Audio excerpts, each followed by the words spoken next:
Assalamualaikum warahmatullahi wabarakatuh. Sahabat yang dirahmati Allah Subhanahu wa Ta'ala. Pernahkah sahabat mendengar kisah Nabi Ibrahim alaihi salam? Tonton hingga akhir agar tidak gagal paham.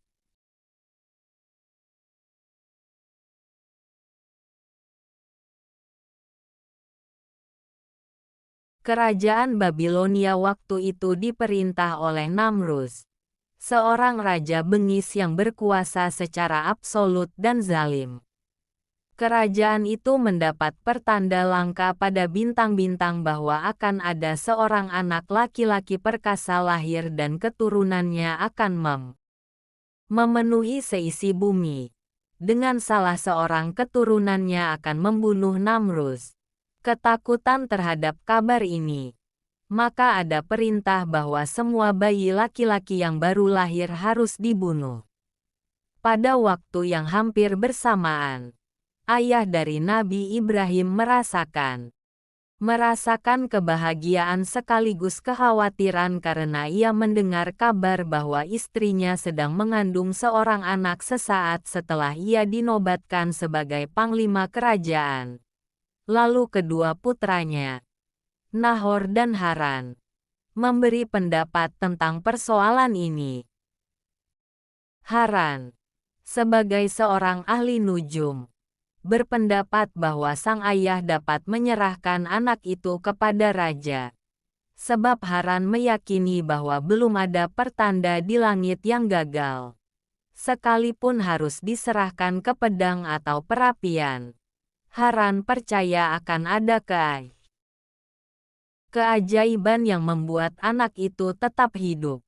Sedangkan Nahor memberi saran supaya sang ibu meninggalkan negeri Babilonia selama beberapa waktu. Sementara itu sang ayah dapat menyerahkan bayi lain sebagai ganti Ibrahim. Sang ayah menerima saran Nahor supaya menyelamatkan diri dari negeri Babilonia. Ibu Ibrahim ditempatkan di sebuah gua bersama seorang pengasuh sampai hari bersalin dan sang ayah mengambil seorang bayi dari seorang hambanya untuk diserahkan ke Namrus. Ketika penyembelihan bayi dilakukan, Namrus bergembira sebab ia menyangka ancaman bagi kerajaannya telah lenyap. Sementara itu, setelah ibu Ibrahim mengalami persalinan, ia bersama pengasuh meninggalkan Ibrahim seorang diri di gua. Sang ibu menangis seraya berdoa, "Semoga Sang Pelindung selalu menyertaimu, wahai anakku." Setelah Ibrahim ditinggalkan seorang diri, Allah mengutus sesosok malaikat supaya hadir dan merawat Ibrahim.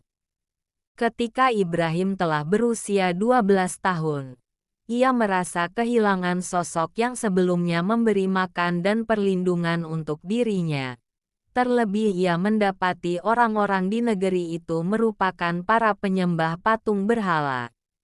Ibrahim mengingkari anggapan bahwa patung adalah dewa sehingga ia merasa tak betah berada di tengah-tengah negeri itu. Ibrahim memutuskan untuk mencari Tuhan hingga ia harus berpindah di rumah Nabi Nuh selama beberapa waktu.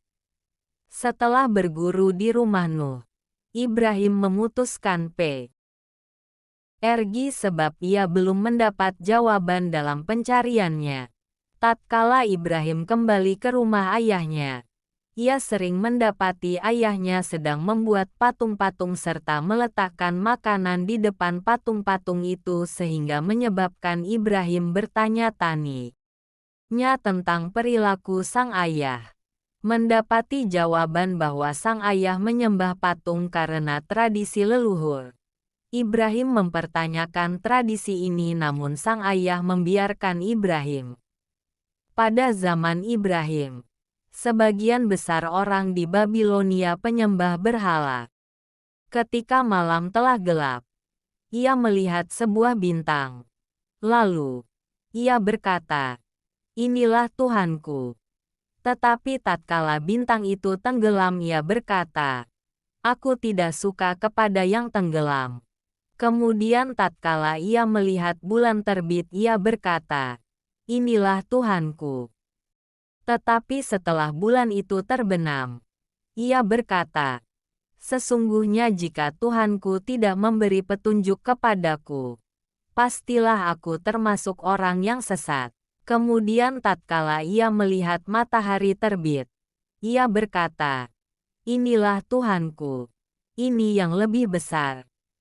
Maka, tatkala matahari itu terbenam, ia berkata, "Wahai kaumku, sesungguhnya aku berlepas diri dari apa yang kalian persekutukan." Quran Surah 6 ayat 76-78.